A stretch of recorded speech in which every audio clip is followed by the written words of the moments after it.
Yes, Roma wines taste better because only Roma selects from the world's greatest wine reserve for your pleasure. And now, Roma Wines, R-O-M-A.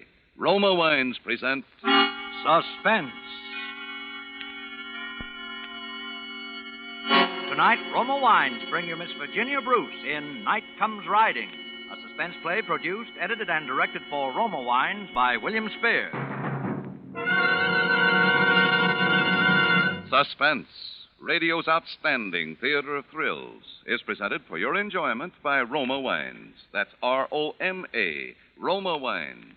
Those better-tasting California wines enjoyed by more Americans than any other wine.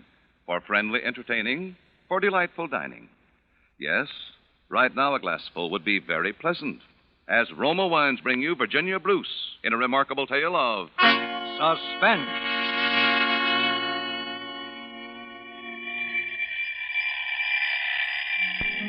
It was a Monday. The most ordinary Monday in the world. Except that I'd stolen an extra 5 minutes doze after the alarm went off, and I was feeling just a teeny bit guilty about it. Ed always leaves for the office at 9 sharp, so I can't afford to waste a second in the morning.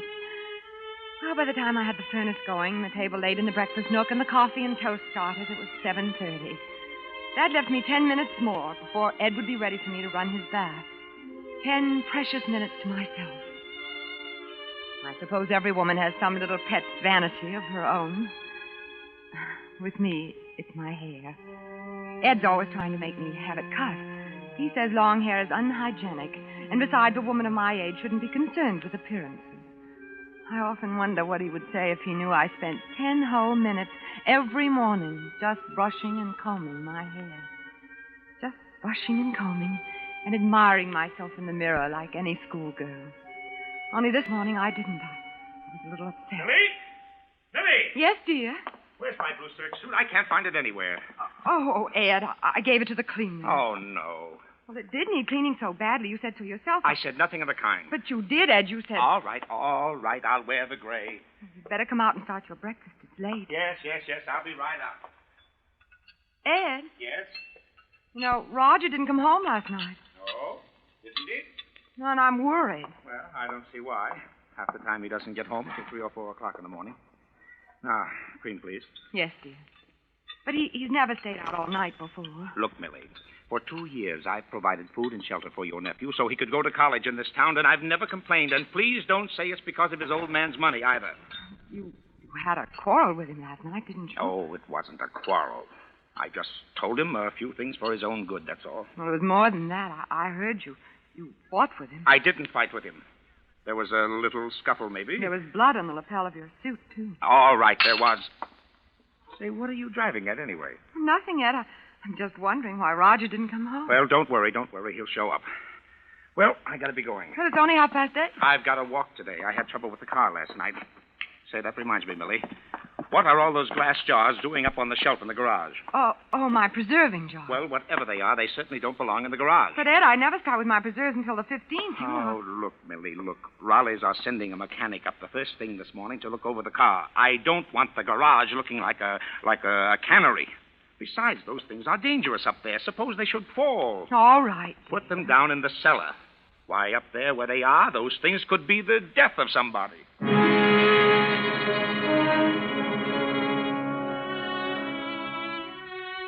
By the time I'd washed up the breakfast things and fed Bobby's my pet canary, it was 10 o'clock.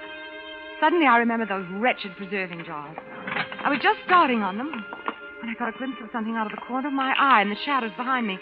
I spun around, my heart pounding away 10 to the dozen, and then I saw it. The hand hanging out of the open window of the car. A very still, white hand. Roger's hand. It was cold when I touched it. Roger was dead. I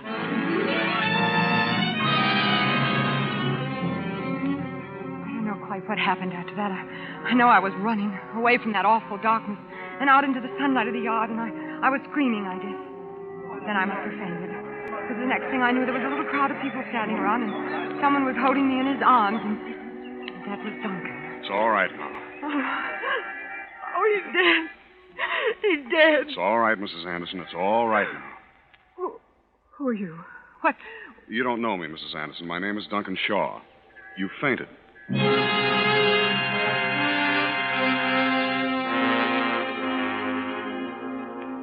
The next few weeks were like a nightmare. The local police, and then the state authorities, too. Questioning, looking, snooping. They knew he'd died of carbon monoxide poisoning, but there were some wounds, too, on his head, and they couldn't explain them. All this and what happened to poor Roger and Ed being so nervous and irritable. Finally, there was an inquest. I didn't even go to it, but it was all in the papers the next day. You're not eating your breakfast, Ed? I don't feel hungry. Oh, all right. Ed, Yes? what does an open verdict mean? Open verdict? Yes, that's what the coroner's jury said about Roger, wasn't it? Yes, that's right. Well, what does it mean? Well, it just means that they don't know. They don't know how it happened. You mean whether it was an accident or something else? Yes. I don't think it was an accident. Do you, Ed? I don't know. I don't know what it was. Who do you think did it? What do you mean by that? Just what I said. Who do you think did it? I don't know. What do you mean? It probably was an accident. Maybe it was suicide. How do I know? Somebody hit him, Ed. All right, maybe somebody did. I don't know, and I don't care. You don't what? I said I don't know, and I don't know anything about it.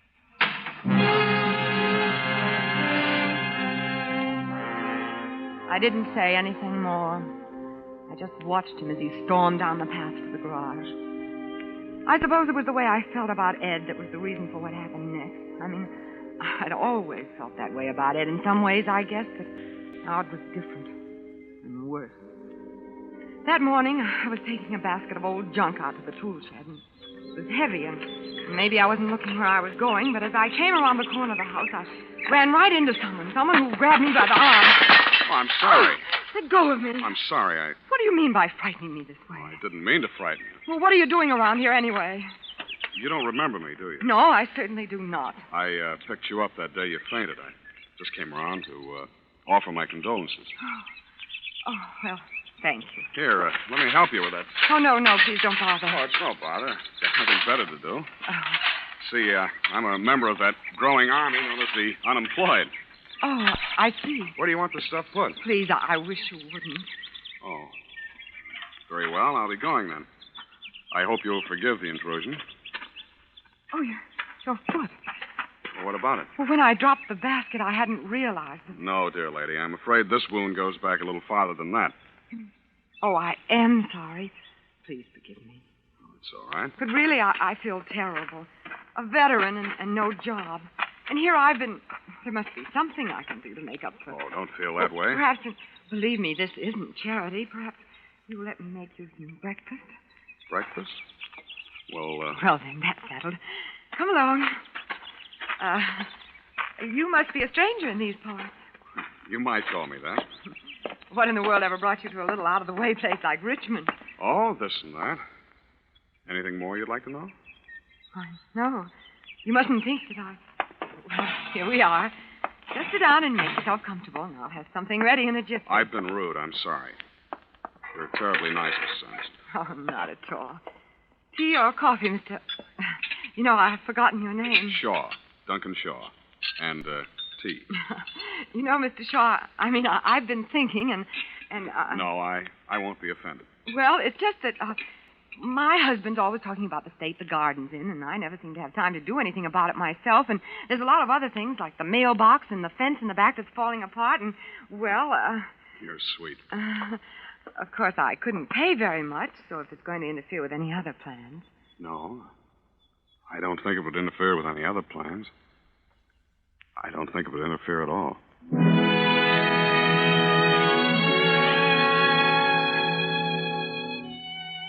That's how it began, just as casually as that. A few weeks ago, I could never have done such a thing. I'd have worried about what Ed would say and how I was going to tell him, or felt guilty and ashamed that I was keeping a secret from him. It didn't make any difference now. I didn't care. Duncan came to work every day after Ed had gone to the office and left before he got home. And it got so I looked forward to his coming with a strange, secret happiness. Hope I'm not disturbing you, Miss Anderson. Why, no, of course not. I was just going home for the day, and I Well, thought of course, if you'll just wait a minute. I left my purse upstairs. Oh, you've already paid me today, Mrs. Anderson. Oh, yes, I did. You said you were going to hang some curtains this afternoon. I thought I might be able to help. Well, that's very kind of you, I'm sure. Will you join me in a cup of tea, sir? Oh, I wouldn't want to trouble you. There's no trouble. I've got it all made. Oh, so it is. You take milk or lemon? Oh, please. I'll do it. May I? Of course, it's just that... You're not used to being waited on. Well, now you come to mention it, I suppose I'm not. Or perhaps you've just forgotten what it feels like. Perhaps I have. Sugar? Yes, please. There are a lot of other things you've forgotten, aren't there?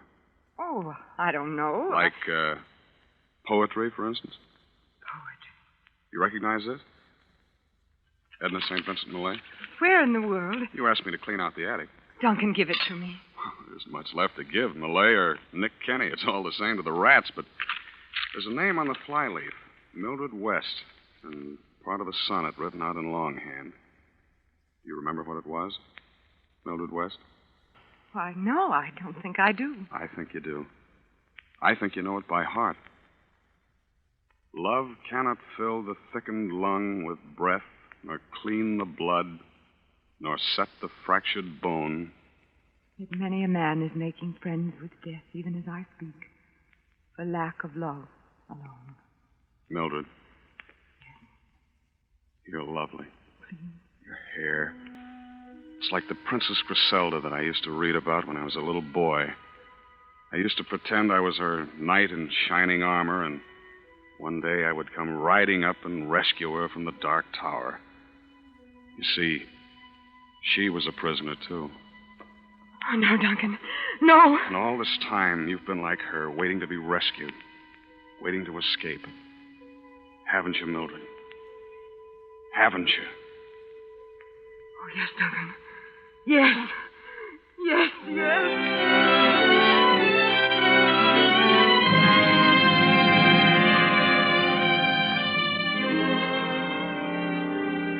Oh, Duncan, I'm afraid. Of what? Of being happy? No, only of how it will end. Why does it have to end? But it will. And then I'll want to die. There's somebody at the door. It must be Ed. I'll go. Wait, you don't have to. I've been going to tell him anyway. Now's as good a time. Tell him. Millie, where's the... Oh, Ed, this is Duncan Shaw. Duncan Shaw? Yes, he's been doing some work around the place. Oh, he has he? I'll be going, Mrs. Anderson. I'll see you tomorrow, Duncan. We'll talk about that later. There's nothing to talk about, Ed. Isn't there? Well, I don't want him around here. Why not? I don't like strangers hanging around here. Haven't there been enough of them already? How do you know that he isn't... You sound almost as though you had a guilty conscience, Ed. Guilty conscience? What do you mean? Guilty of what? I haven't put a name to it, Ed, but I could. What are you talking about? Murder.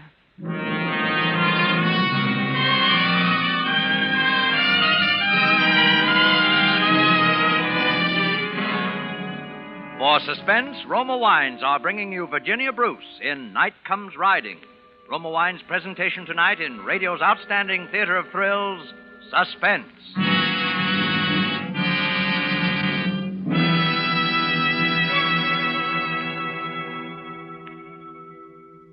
Between the acts of suspense, this is Truman Bradley for Roma Wines. For entertaining friends, for everyday pleasure, more Americans select Roma than any other wine. That's because you enjoy an important difference in Roma, an extra dividend of pleasure in fuller bouquet, richer body, and better taste. To bring you superior wines, better tasting wines, Roma selects from California's choicest grapes.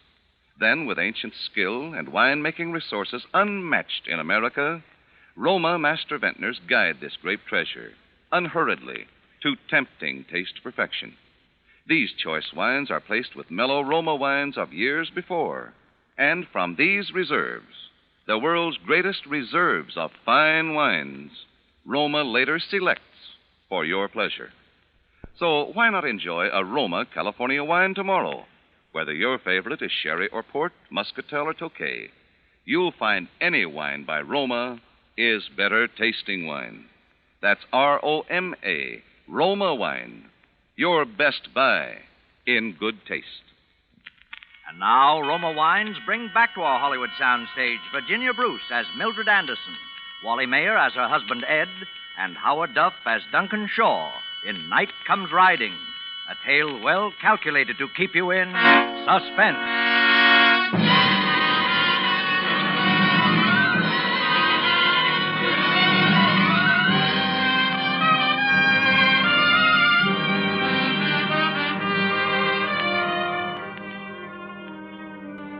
We never spoke of it after that.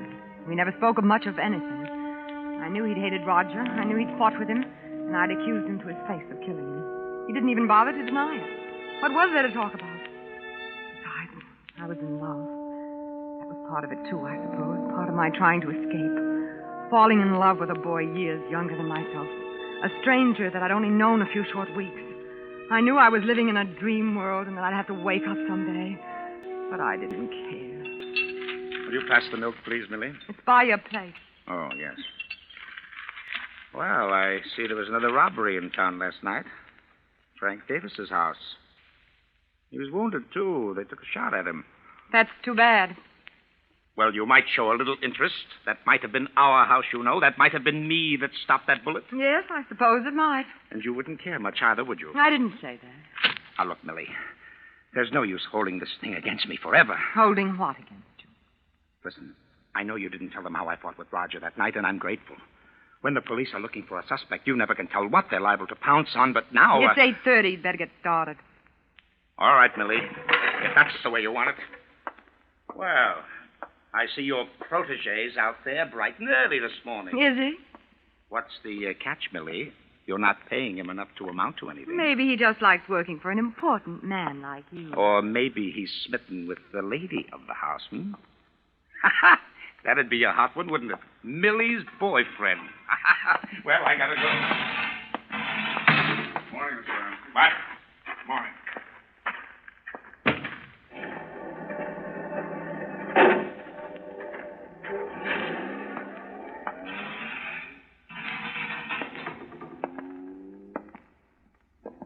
Hello, Griselda. Hello, Duncan. You're beautiful. Had your breakfast? Your hair is beautiful. I'll fix you something. No, wait. Don't you want breakfast? Mildred, I want to talk to you. What? So serious? Yes, serious. What is it, Duncan? I've lied to you, Mildred. Lied to me? Yes. In the first place, I'm not a veteran.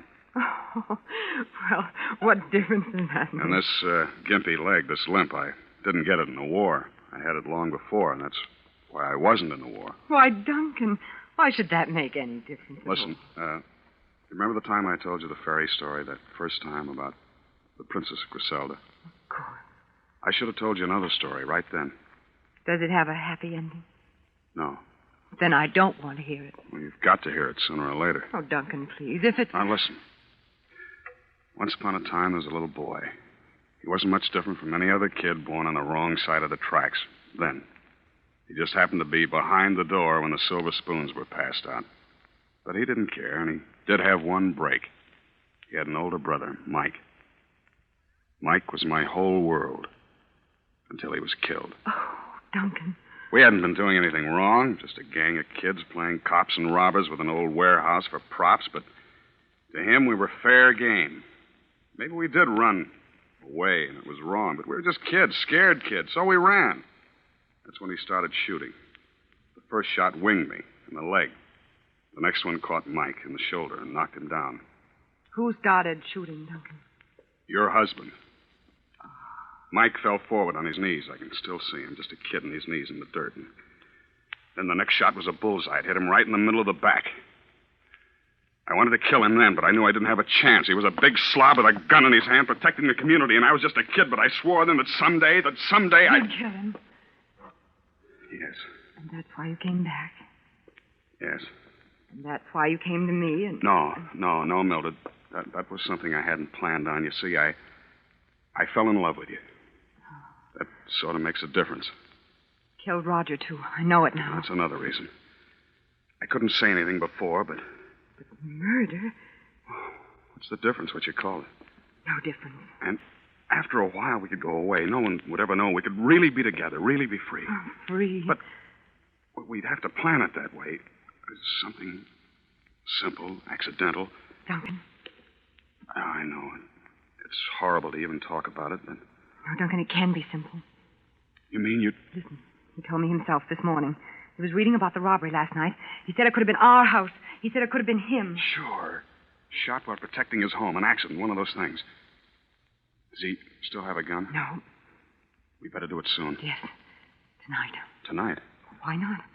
I'll leave the kitchen door unlocked. All right. What time? He's always asleep by 12. Duncan. Yes. You're not afraid, are you? Because I'm not. Not anymore. Afraid? No. Just glad. Because at last I'm going to kill him.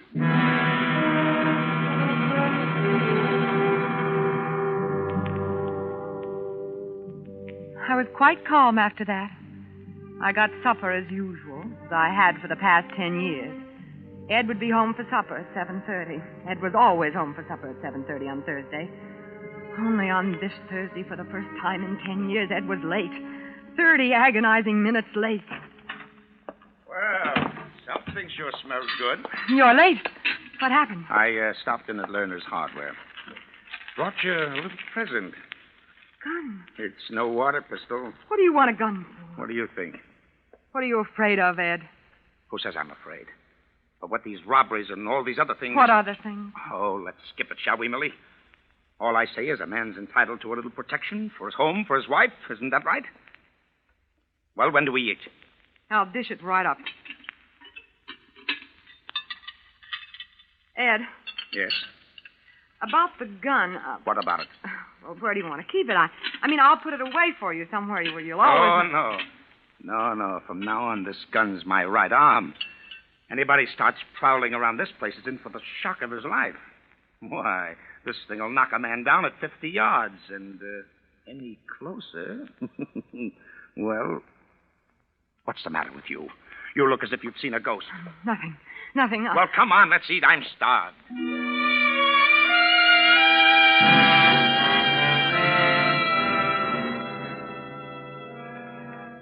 He kept it right next to his plate all through dinner. Finally, after about an hour of listening to the radio, he got up to go to bed, and he took that gun with him. I followed, as I always did, to turn his bed down for him. And as I came into the room, I saw him putting it under his pillow. After that, it seemed hours and hours lying in the dark, watching the luminous hands of the little bedside clock creep on to 11, 11:15, waiting until I was sure he was asleep.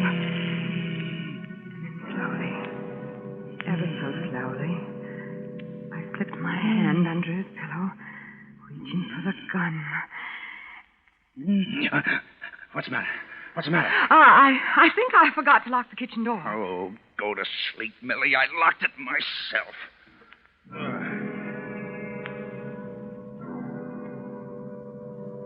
I looked at the clock. Nearly 12:15. There was no time for anything else now. I slipped out of bed and down the back stairs to the kitchen as quickly and as silently as I could. I was just pushing open the screen door when I felt a hand like a vice close on my arm. Are you out of your mind? Oh, Duncan, you've got to get away from here quickly. Oh, have I? But he's got a gun. He got it this afternoon. He's got it with him now. So that's it. I never thought you'd go through with it. Duncan, listen to me, please. He'll kill you. You listen to me. I'm doing the killing tonight. Don't think you can save him at the last minute. Nobody can. What do you think I made love to you for all these weeks? What? Do you think it was fun playing Iceman to a frumpy housewife? Oh, Duncan. You might as well know it. You might as well know all of it. It was me that killed your nephew, too. I thought he was your husband. Now, get out of my way before I kill you, too. Duncan, listen to me. I don't care. I don't care what's happened. But if you go up there, he'll kill you. And I don't want you to die. Maybe I still love you. Maybe I'm crazy, but I don't want you to die. Please. Let go of me. Duncan!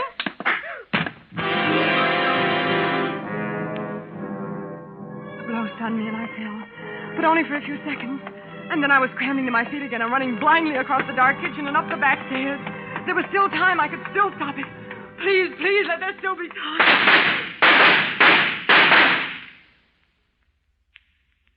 Suddenly it was quiet. Deathly quiet. Then the lights blazed on in my eyes, and from what seemed a million miles away... Millie! Millie! I heard someone calling my name. Millie, I got him. The burglar, I got him. It's all right, Millie. He's dead. Yeah, dead in the mackerel. Look. Well, what do you know? It's your boyfriend, Millie. Your boyfriend, Duncan Shaw.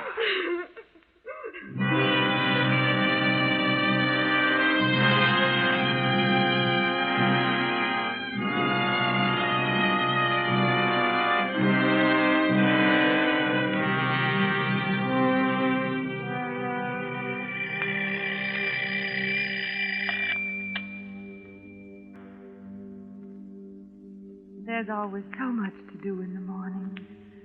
The furnace and Ed's breakfast and his bath. I can't afford to waste a second. Somehow I just don't have time anymore to brush my hair. It's too bad. Because I've always had lovely hair. Once someone said I had hair like a princess. Like a princess in a fairy tale.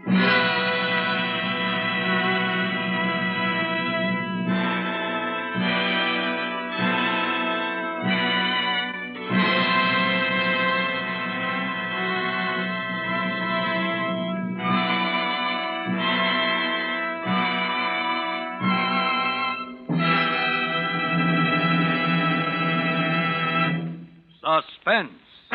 Presented by Roma Wines. R-O-M-A. Roma. America's favorite wines. Our star of the evening, Virginia Bruce, will be back with us in just a moment. This is Truman Bradley inviting our new suspense listeners to discover what our regular listeners already know. That there's an important difference in Roma wines.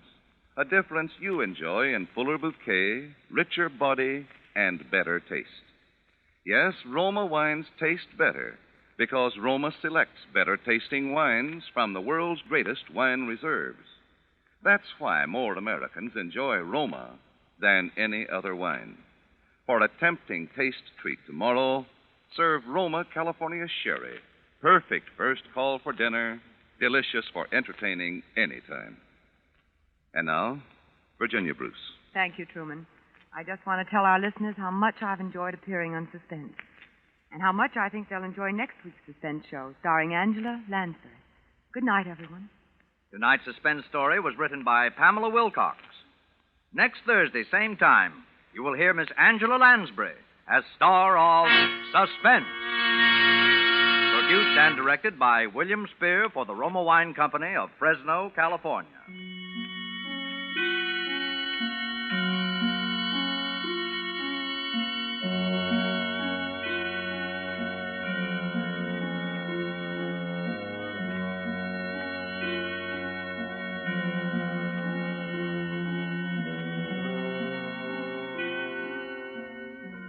Stay tuned for the thrilling adventures of the FBI in peace and war, following immediately over most of these stations.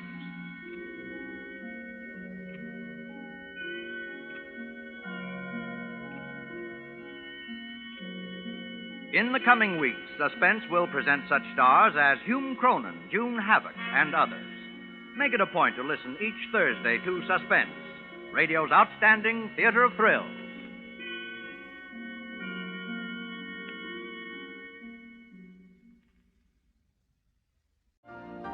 You've been listening to the OTR Gold Network. Find more classic radio at otrgold.com.